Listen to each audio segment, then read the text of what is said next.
Салем достар, менің атым Десетай Полиндор. Мен жанымда отырған Ескендір Мырза, Айару ханым, Шағыла ханым. Біз бүгін Аяз ата жоқ па, бар ма деген бағдарлама түсіреміз. Ескендір Мырза бүгін бағдарламамызды бастайды.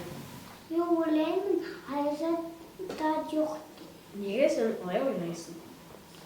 Ол көрінбейді. Айару ханым. Мен Аяз ата жоқ деп ойлаймын. Не үшін сен жоқ деп ойлайсың?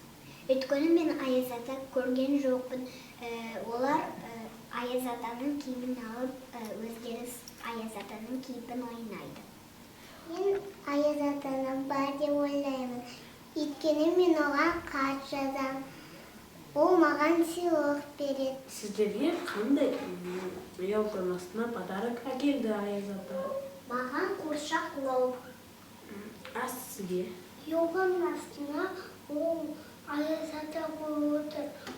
Бірақ ол көрінбейді. Сізге?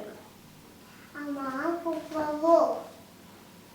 Бірақ оны бізге анамыз алып келген.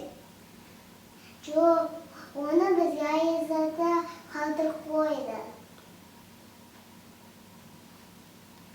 Аяз ата ол көрінбейді ғой енді.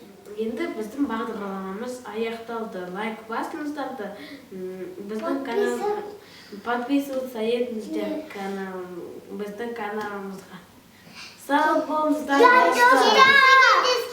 Сау болыңыздар.